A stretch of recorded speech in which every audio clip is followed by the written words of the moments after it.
I've got to start today by saying I'm actually a little bit disappointed in my viewers, and that's just because no one correctly predicted the score this week. But that's for a good reason, because if you would have predicted 70-20, I would have told you, yes, awesome, we'll take it. But let's be a little bit more realistic.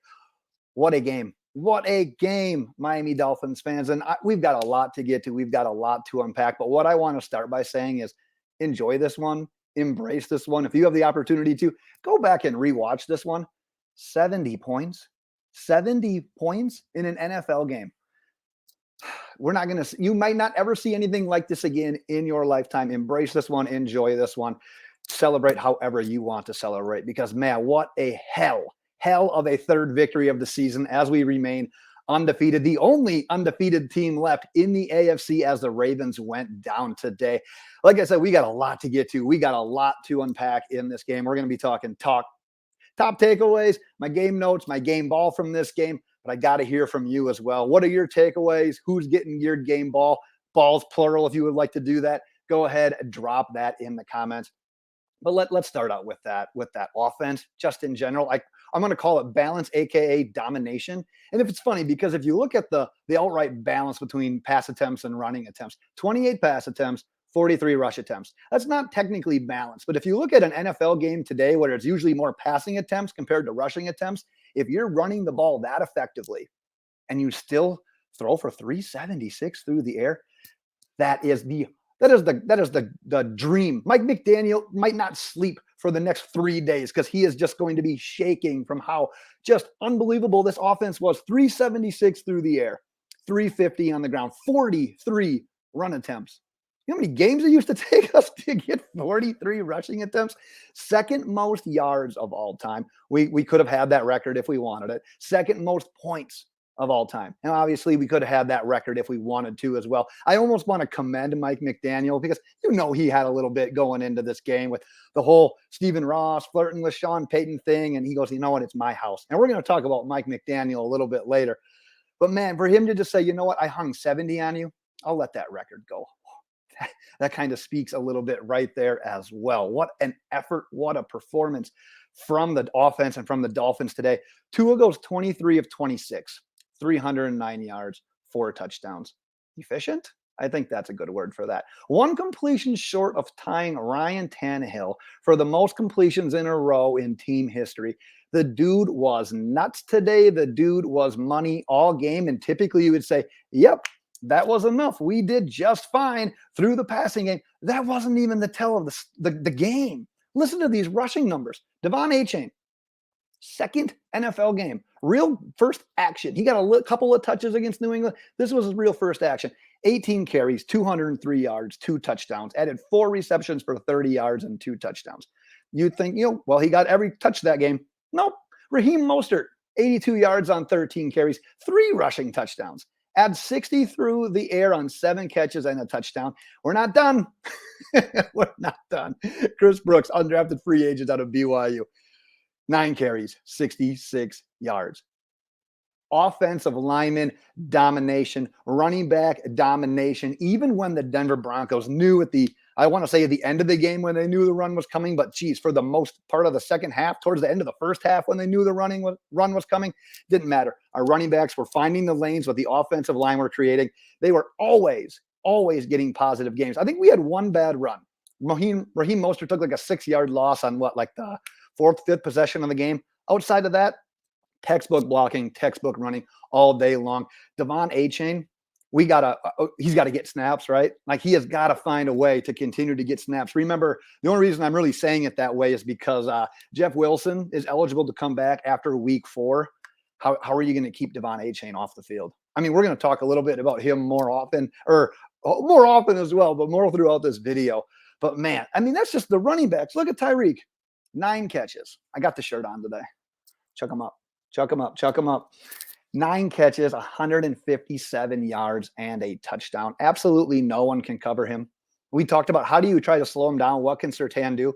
Well, they tried some bracketing coverages. They tried some zone. They tried some man. Nothing worked. And what were those stats do? I should have looked back. He didn't need to play.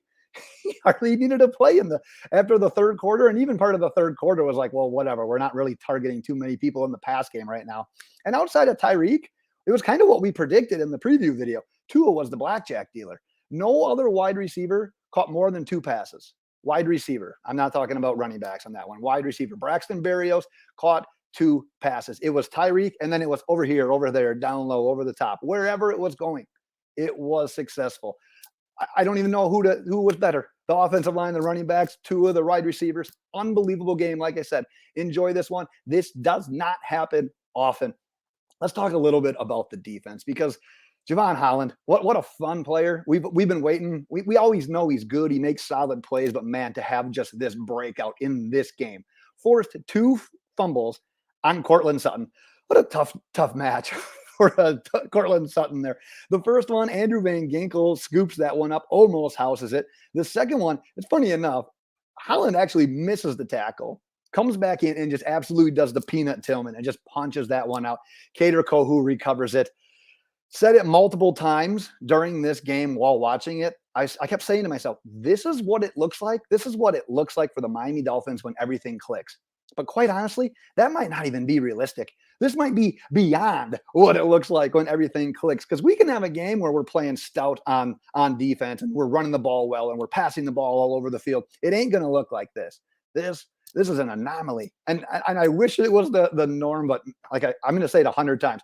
Enjoy the hell out of this game. Crazy thing too is the defense held Denver to just 69 rushing yards in a game where 90 points were scored. Russell Wilson threw for 300 in a game where 90 points were scored. Dolphins scored 70. You needed to score. You needed to pass. They held them to under 300. And honestly, the defense really only gave up 13. We had that kick return late, which put it to the 20. So the defense really only gave up 13. Unbelievable showing from Fangio, from Holland, to the defense in general. I told you we are going to talk a little bit more about the offense. I'm ready to do it. Wherever the Don Shula statue is, go ahead, put one of Mike McDaniel right next to it. Unbelievable. 14 offensive possessions, official possessions. 10 of them were touchdowns. We had a turnover on down, which was on that 4th down plunge play up the middle by Alec Ingold.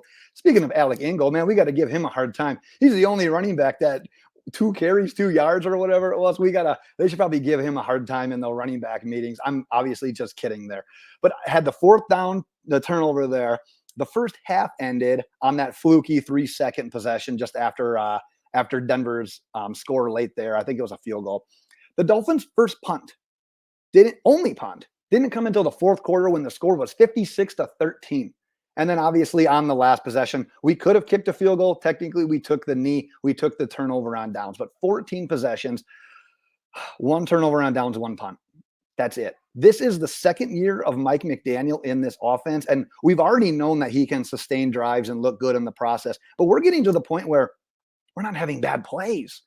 We're not even having bad plays. We're limiting turnovers. Tua's had 2 interceptions this year, 2 ill-advised throws that he could have back. Outside of that, we're not turning the ball over. We're not having bad plays. We're seeing nearly flawless offensive execution. There are so many individuals and individual plays that I want to call, but one of my favorites that I think might fly under the radar was Raheem Mostert touchdown. And I would tell you which one, but he scored so many times, I honestly don't even remember which one it was. But you get De'Von Achane coming on a fake end around, and the defense has to respect that speed so much, especially when he did to them today.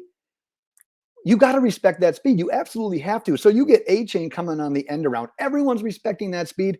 You hand it off to Raheem Mostert, who's got a wide open hole created by the offensive line on the left side, goes in for the touchdown. Unbelievable play design. It shows that Mike McDaniel just absolutely knows his personnel, and he's got the plays for it. And this one isn't even outright just design. I mean, there's some design to what I'm going to say here, but my ultimate favorite play probably of the game.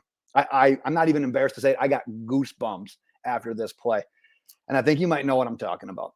A Tua no-look shovel pass touchdown to De'Von Achane. And it was at that moment when I'm like, you know what? I've always thought this offense is for real, but that made me think, like who can stop this? And maybe, like I said, I'm probably speaking in hyperbole right now, coming off this ultimate high. But man, remember the Chiefs a few years back when it was Kelsey and Tyreek and Patrick Mahomes, and you just didn't want to play them? I think we've entered that conversation of defenses just simply not wanting to play the Miami Dolphins right now. It's just an unbelievable game. Like I said, enjoy this for the 300th time. Just enjoy this one. One other random note I wanted to say about the offense, but it just kind of shows the evolution of the offense. The Dolphins got the Broncos to jump twice on hard counts. That wasn't something we did last year. That was something I was asking for last year nonstop. It's like, dude, you can throw off that edge rusher's timing so much by getting a couple of hard counts. You get free plays, you get free 5 yards. We did that twice. And now defense has got to deal with that as well.